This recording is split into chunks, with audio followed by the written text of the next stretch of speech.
bersikap tenang, wibawa, khusyuk, tawadhu, senantiasa istiqomah lahir dan batin, serta tidak melakukan segala hal yang merusak.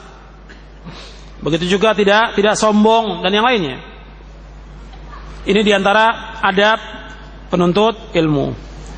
Kemudian saya tidak bahas seluruhnya. Diantara yang harus perhatikan juga oleh para penuntut ilmu, waktu ini sangat berharga. Antum gunakan waktu ini untuk talabul ilmi dan manfaatkan waktu itu sangat berharga. Jangan kita buang-buang dengan main-main, dengan nonton, dengan bacaan yang tidak bermanfaat, dengan berjalan, ya jalan-jalan yang tidak ada tujuannya, dengan SMS, menghabiskan waktu dengan telepon atau yang lainnya. Perhatikan. Atau dengan main game atau yang lainnya. Waktu berharga dan akan ditanya oleh Allah. Begitu juga penuntut ilmu harus selalu melakukan sholat malam, tahajud, sholat witir, jangan tinggal. Kalau kita menjadi orang yang baik, maka jangan tinggalkan sholat malam. Di samping sholat yang berjamaah 5 waktu, berjamaah di masjid bagi laki-laki, sholat malam jangan tinggalkan. Meskipun kita hanya witir 1 rakaat. Witir, Nabi anjurkan witir. Autiru ya ahlul Quran. Innallaha witrun yuhibbul witra. Witirlah wahai Al-Quran. Sesungguhnya Allah itu tunggal dan Allah cinta kepada orang yang salat witir. Kerjakan setiap hari. Kemudian juga yang harus diperhatikan oleh penuntut ilmu, jangan kita hasad, jangan dengki, jangan iri. Saya jelaskan di bab yang ke-9, seorang penuntut ilmu tidak boleh hasad, tidak boleh dengki, tidak boleh iri. Tidak boleh dia berfatwa tanpa ilmu. Tidak boleh kibir, tidak boleh sombong, tidak boleh fanatik kepada mazhab, tidak boleh, atau pendapat, dan tidak boleh merasa alim. Banyak orang-orang thalibul ilm yang merasa alim, merasa hebat, tidak boleh. Dia harus tawadhu. Kemudian jangan berburuk sangka, jangan bertengkar, jangan debat susir dan yang lainnya. Kemudian juga ikhwan fillah, azakumullah, penuntut ilmu itu harus akrab dengan kitab. Tiap hari harus kita baca kitab. Penuntut ilmu harus beli kitab. Jangan bakhil, jangan pelit. Apalagi dia seorang dai. Harus kita punya kitab. Bagaimana kita membaca kalau kita nggak punya kitab? Jangan sayang. Dulu para ulama menjual hartanya untuk apa? Untuk membeli kitab. Hartanya mereka jual untuk apa? Untuk membeli kitab. Mereka habiskan hartanya untuk membeli kitab. Dan banyak juga saya dengar para masyayikh membeli kitab itu sampai $10.000 untuk beli kitab aja. Beli kitab aja untuk $10.000. Belum lama ini ada pameran katanya di Mesir. Para masyayikh berangkat ke sana. Ada yang beli kitab $2.000, ada yang $3.000, ada yang $5.000, ada yang $10.000 untuk beli kitab aja. Padahal mereka sudah punya kitab. Untuk apa? Untuk menambah ilmu. Membaca masih puluhan ribu kitab yang belum kita miliki. Makanya penuntut ilmu harus akrab dengan kitab.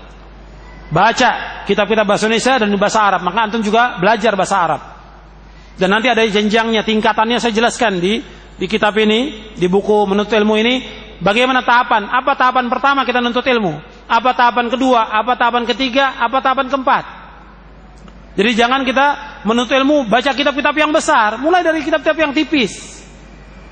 Baca, pelajari, selesai. Kemudian baca lagi kitab yang lain. Saya jelaskan ada 4 tingkatan di dalam kitab ini. Nanti antum baca supaya kita mendapatkan ilmu yang bermanfaat. Ya, saya pikir cukup sampai di sini kajian kita. Mudah-mudahan yang saya sampaikan bermanfaat untuk saya dan untuk antum sekalian.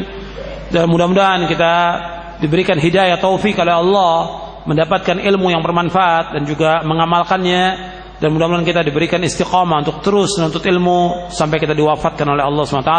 Wa sallallahu nabiyana Muhammadin sallallahu alaihi wa ala alihi wasallam.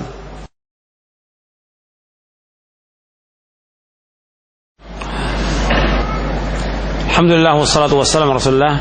Ini ada pertanyaan yang masuk. Ini pertanyaan banyak sekali. Ya, nggak mungkin dijawab semuanya. Ya, antum yang hadir ribuan orang, pertanyaan ratusan, nggak mungkin saya jawab.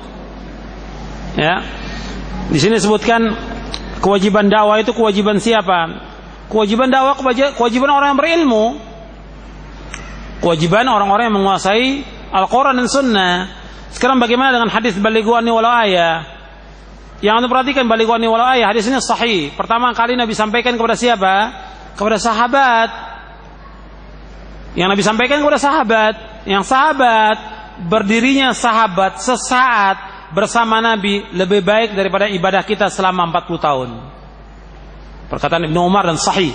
Diriwayatkan oleh Imam Ahmad dalam kitabnya Fadailus Sahabah dan juga dalam kitab As-Sunnah dari Abi Asim. Kemudian yang kedua, bahwa yang disampaikan itu adalah dari Nabi. Berarti dia sudah menguasai. Balighu anni dari Rasulullah. Jadi sampaikan dari Rasulullah, bukan dari pendapatnya, bukan ra'yunya, bukan hawa nafsunya, tapi dia sampaikan dari hadis Nabi yang sahih. Tentunya dia harus belajar dulu bagaimana dia menyampaikan kalau dia tidak menguasai ilmu. Tapi apa yang dia faham, yang sudah umum orang ketahui, ya jelas dia bisa melarang orang. Umpamanya orang sudah ketahui haramnya zina, orang semua tahu. Haramnya khamr, orang sudah tahu. Nah, ini sampaikan kepada keluarga tentang haram, tidak bolehnya durhaka pada orang tua. Ya, ini bisa sampaikan, semua orang bisa menyampaikan kalau yang seperti ini. Artinya sudah diketahui secara umum bahwa itu dilarang atau itu wajib. Seperti sholat, orang semua tahu wajibnya sholat yang 5 waktu. Nggak mesti para dai yang menyampaikan. Antum bisa menyampaikan juga kepada orang-orang yang ada di sekitar kita, teman kita, saudara kita, rekan sekerja, ayo sholat. Ini dakwah juga. Tapi masalah-masalah yang sifatnya mendetail itu tentunya kepada ahlinya. Bagaimana pendapat yang mengatakan bahwa Syekh Albani itu tidak mempunyai guru? Syekh Albani punya guru, punya syekh. Dan sekarang kita nggak usah membahas tentang masalah dia punya guru atau tidak. Sekarang seluruh ulama dunia mengakui dia sebagai ahli hadis. Seluruh ulama dunia. Jadi orang yang mengatakan itu adalah ahlul fitnah. Memang ahlul fitnah yang tidak senang kepada ulama ahli hadis. Ulama dunia mengakui dia sebagai ulama. Yang kedua, bahwa kitabnya dia dipakai seluruh dunia. Seluruh ulama pakai. Syekh bin Baz pakai, Syekh Utsaimin pakai, Syekh Muqbil pakai, Syekh Rabi pakai, Syekh Fauzan pakai, seluruh ulama pakai. Merujuk kepada kitabnya Syekh Albani. Maka antum lihat kitab-kitab para ulama selalu lihat silsilah sahihah, lihat sahih at-targhib wa tarhib, lihat sahih Jami' Shaghir, semua merujuk kepada Syekh Albani. Menunjukkan dia orang alim. Jadi nggak usah dibahas lagi dia ada guru atau tidak ada guru. Tadi disebutkan tentang tidak bolehnya kita berbuat beda. Apakah zikir berjamaah itu termasuk perbuatan beda? Iya, dijelaskan oleh para ulama zikir dengan berjamaah termasuk perbuatan beda. Karena Nabi nggak contohkan dan sahabat juga tidak mencontohkan. Apa yang dimaksud dengan ilmu tasawuf? Ini juga termasuk ilmu yang tidak bermanfaat tasawuf ini. Tadi saya sebutkan ilmu filsafat, ilmu kalam. Nah, di antaranya juga ilmu tasawuf. Karena pada hakikatnya tasawuf bukan dari Islam. Tasawuf bukan dari Islam. Makanya kata Imam Syafi'i, barang siapa yang belajar tasawuf di pagi hari, maka siang hari dia menjadi orang yang bodoh.